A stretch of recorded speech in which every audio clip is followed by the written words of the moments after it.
What's up guys, welcome back to another video. So the Lunar New Year event is starting around the world. Let's go through some tips and tricks for the event, timestamps below as always. So first thing people are gonna ask is, what are the event details? What's exactly going on in the event? Well, funny enough, they actually just announced the details like a couple hours ago, and I just made a video on all the event details. So I'll link a video up here and link below of the event details. It's only 3 minutes long. Check that out if you haven't, because in this video, we're only gonna be covering the tips. With that out of the way, let's hop right into the event. We're gonna start with research tasks for the event. So right here are the tasks and encounters I was able to find from scouring around on the internet from different people and different reports. So if any of these are incorrect, I will correct them in the pinned comments. So be sure to double check down there in case some of these are actually incorrect. But we do have the hatch an egg for an Alolan Meowth task. Hatch an egg can also get you a glaring Meowth. So the hatch an egg will get you the Meowth. Send 3 gifts will get you the Magikarp. Catch 12 Pokemon will get you a Darumaka. Send 3 gifts and add a sticker to each for a Lit Leo. So you have to send a gift, but the sticker has to be on it. Trade a Pokemon for a Lit Leo. Win a raid for an Esper. Unfortunately, Esper will be shiny, will be raid locked. Don't like that. And catch 5 Pokemon for 25 Mega Gyarados energy. When it comes to the timed research during the event, on screen is going to be the tasks. It includes send 5 gifts and add a sticker to each for a Torchic on page 1. Trade 3 Pokemon with a friend for a Corphish. Catch 15 gifts to friends. I believe that's send 15 gifts to friends for a Darumaka encounter. And then send 3 gifts in a row for an unknown encounter. Since no one can complete that task, we have to wait 3 days. So I will update in 3 days what that encounter is. And then finally, that gets you an unknown encounter here and 1,000 Stardust and 100x and 1,000 XP. Somehow they know the second page already. I'm not 100% sure, but catch 10 Pokemon for 10 Pokeballs, catch 25 Pokemon for 15 Great Balls, catch 25 Fire-type Pokemon, says send, that's probably just a typo, for 20 Ultra Balls, and catch 10 different species of Pokemon for a Lit Leo, which gets you an Esper encounter, 1,000 Stars, and 1,000 XP. Again, if any of this is incorrect, I will correct it all in the pinned comments, but for now, that looks like what it is. And if you know any of these tasks are incorrect, you can let me know below. First thing I want to talk about is going to be shiny rate, since I didn't talk about that in the event detail. Perma boosted shiny Pokemon during this event, which means Pokemon with a 1 in 64 shiny odds around that you can get during the event. Any Pokemon I don't mention in this list most likely has a full odds 1 in 500 shiny rate, but they could be slightly boosted. Again, we don't know. The only ones I know are going to be these perma boosted Pokemon. These Pokemon include Absol, 1 in 64 shiny rate. Regirock has a 1 in 20 shiny rate, but that's separate. That's just because it's a legendary. Alolan Meowth, which you can get from the field research tasks, and Galarian Meowth as well. Other than that, all the other Pokemon probably have full odds shiny rates. Okay, next I want to talk about Stardust and how to get a lot of stars during the event. We have a lot of great Pokemon spawning and in field research tasks that give you bonus Stardust. First of all, in the wild, we have Paris and Meowth spawning, which both give you a base of 500 Stardust, 625 Stardust during Weather Boost, 750 with a Star Piece, and 938 during Weather Boost with a Star Piece. Catching those Pokemon in the wild is going to be in your benefit because you're catching them and you're just getting more Stardust than normal, so it's a very good way to grind Stardust very quick. On top of that, the field research task Hatch an Egg for a Alolan Meowth is going to be an amazing task to grind Stardust during the next Hop-Up Community Day. If you don't know, Hop-Up Community Day coming up on February 12th is going to be a 3 times catch Stardust Community Day. If you go ahead and complete the Hatch an Egg task and you get an Alolan Meowth, be sure to not catch it, run from that Pokemon, and then put it into your stacked tasks. You know, your stacked tasks or any field research tasks that you haven't caught, you can hold up to 100 of them in there. Stock up a bunch of Alolan Meowths in there, and then once Community Day starts, throw on a Star Piece, and since you're going to be getting 750 Stardust per Alolan Meowth you catch, 3 times catch Stardust, that's going to be times 3, and then times 1.5 with a Star Piece, 3,375 Stardust per Alolan Meowth. Let's say you have 100 stacked, which is kind of hard to do, but still, 337,500 Stardust, only catching 100 Alolan Meowths during Hop-Up Community Day. Definitely make sure you take advantage of all these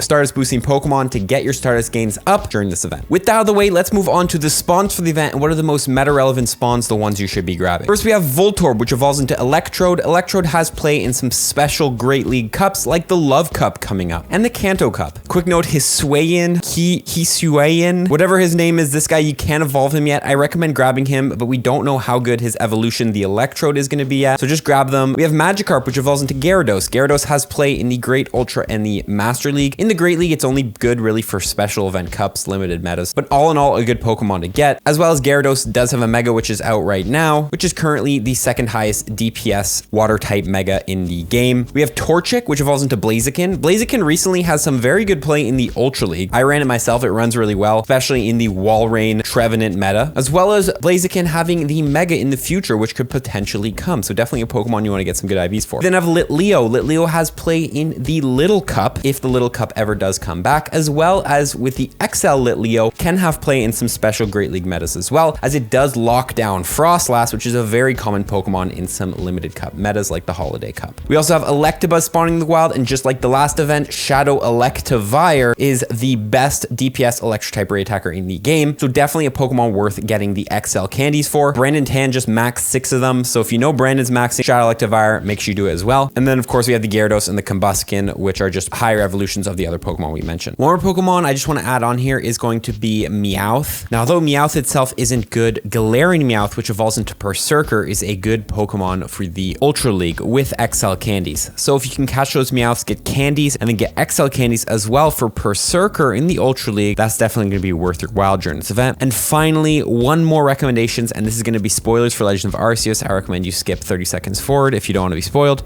Growlithe does have the new Hisuian or whatever, however you say it, form in the game. So if that ever comes to the game, we do have the regular Growlithe spawning, so maybe stocking up on some candies for that Pokemon won't be the worst idea ever. Now I want to talk about trading. During the Season of Heritage, you are getting 1 guaranteed XL candy every time you trade, which means every time you give away a Pokemon, you're getting an XL candy for it. On top of that, during this event, we're going to have an increased chance for lucky Pokemon in trades. If you don't know, when you randomly mirror trade a Pokemon, there's around a 5% chance a Pokemon goes lucky, but during this event, it's going to be a higher percent chance. So I recommend going ahead and taking any Pokemon you've ever wanted a hundo for or a high IV for. You're going to want to trade them because when you get a lucky Pokemon, there's a 1 in 64 chance it actually is a hundo. Lucky Pokemon are also half the Stardust of power up. I forgot to mention that. So during this event, I just recommend make sure you do your max of 100 trades every single day because you have a higher chance for luckies and you're going to be getting guaranteed XL candy. So all in all, trading, it's the best time to do it during this event. We also have another 2 bonuses I really want to mention, and that is going to be increased chance of becoming lucky friends and 1 extra special trade per day. First of all, increased chance of becoming lucky friends. Every day when you interact with a friend who is the best friend level, there's a small chance that you hit lucky friends. I don't know what the exact rate is, but it is pretty small. Of course, during this event, we're gonna have an increased chance. When I talk about interacting every day, you can only do it once, but interacting counts as either one of you opening a gift, battling in a raid together, battling against a gym together, trading with each other, and battling against each other. All these actions you only have to do once for each trainer, and you have a small chance every single day of hitting lucky friends. So make sure you're interacting with as many trainers on your friends list as you can every single day, specifically the ones in your local area, so you guys can hit lucky friends and trade. There's going to be no trading distance bonuses, so you're still going to have to go to these friends to trade with them. We're not getting 40-kilometer trade distance or anything like that, but it is still a good bonus to get more lucky friends and do those lucky trades. On the topic of the lucky trades, we get to do 1 extra special trade per day. If you don't know, a special trade counts as a shiny Pokemon, a legendary Pokemon, an unregistered in your Pokedex Pokemon, or a purified Pokemon. I always recommend trading shinies in your lucky trades because there's a 1 in 64 chance of getting a shundo from a lucky trade. There's a 1 in 64 chance of getting a hundo. So just make sure you're doing your special trades every single day and interacting with as many friends every single day. And I will throw a graphic up on screen right here by the beautiful people at Go Stadium with some good picks to lucky trade for each of the leagues if you're in need for some ideas of different Pokemon to lucky trade. But all in all, lucky trade whatever you want. Now let's move on to the raids. What are going to be the best raids to do during this event? First of all, the 1-stars you can probably ignore. Nothing in here is really that rare and worth spending money on. Magikarp spawning in the wild, Litleo spawning in the wild. Esper you can shiny hunt, but that is in the research breakthrough box. It is a new shiny. And the Shinx had a community, and Darumaka is a pretty common spawn in the wild. As far as the 3-star raids go, we do have the Charizard in there, which can be shiny from the raids. Charizard does have the Mega Y and the Mega X if you need stuff for that. And then Charizard currently right now is actually playing pretty well in the Great and the Ultra League because of all the Walreins and Trevenants like we talked about. But if you do catch the Charizard, you're going to need to Elite TM on Blast Burn, which is pretty expensive, so probably not the most worth it. We also have the Absol. Absol does have the Mega in the game right now, which is the highest DPS Dark type raid attacker in the game. And other than that, I guess the Drudigan's there if you want to still shiny hunt that thing, but that thing has never left 3-star raids. Now, before I talk about the Regirock, the Mega Houndoom is in raids. Mega Houndoom is a pankier Dark type Mega than Mega Absol, so it's not going to do as much damage, but it will survive on the field longer. Definitely a good Mega to have, so you can Mega raid this one if you'd like. But again, I always recommend getting the Mega Energy until you can Mega Evolve Mega Houndoom once, and once you have it in your Pokedex, all you have to do is walk any Pokemon from its evolutionary line, and you will get Mega Energy every time you hit that threshold. So do a couple Mega raids, but then after that, you never have to do one again. Just walk it as your buddy. Regirocks during this event are going to know the Charge Attack Earthquake, which is a new legacy move on Regirock, so you can only get it during this event or by using a Elite Charge Gem. You might ask, is this Pokemon any good? Well, I actually just made a full video diving into the Regirock and the Registeel, which is coming out next week with their legacy moves. I'll link a video below, timestamped up here as well. But the short form is this Pokemon Earthquake will be a nice move to have on Regirock, but in my opinion, I think Focus Blast will be more of a useful move. And Earthquake only really helps against poison types. However, let's go through some counters for Regirock. I'm going to play a video right now, go through some counters so you guys can know how to take this raid boss down. And this 100% IV will be 1784 non-weather boosted and 2230 weather boosted. Regirock is a rock type Pokemon, making it weak to fighting, steel, ground, grass, and water type. Let's go through some counters. As far as Megas go, Mega Blastoise is in the number 2 slot, Mega Venusaur in the number 6 slot, and Mega Gyarados in the number 10 slot. As far as Shadows go, Shadow Metagross with Meteor Mash in the number 1 slot, Shadow Machamp in the number 3 slot, Shadow Swampert in the number 5 slot, Shadow Hariyama in the number 7 slot, Shadow Torterra in the number 8 slot with Legacy Frenzy Plant, Shadow Feraligatr in the number 9 slot, Legacy Hydro Cannon, and Shadow Tangrowth in the number 11 slot. As far as regular counters go, Metagross with Meteor Mash in the number 4 slot, Conkeldurr in the number 13 slot, Zarude in the number 14 slot, Lucario in the number 15 slot, Kyogre in the number 16 slot, Landorus Therian in the number 18 slot, and Garchomp with Earth Power in the number 19 slot. Regirock can be trued, however you do need the top counters, so I recommend probably 6+ trainers to have no problem taking down Regirock. So that's how you take down Regirock, a pretty tough raid boss, but you shouldn't have too much issues with it. I'm gonna quickly talk about the 7km eggs. I always say 7km eggs are a ripoff. First of all, Leo spawning in the wild, Slugma, we just had a huge event about Slugma, so I doubt you'd really be grinding that Pokemon. Shuckle's gonna be spawning at the Johto Tour. Darumaka is a Pokemon that we see very commonly in events now in the wild. And Scraggy, you get enough Scraggies from 12km eggs. All in all, these 7km eggs, I don't think it's worth spending money on them because this egg pool is an average egg pool. I'd rather put my incubators into like 10km or 12km eggs right now, so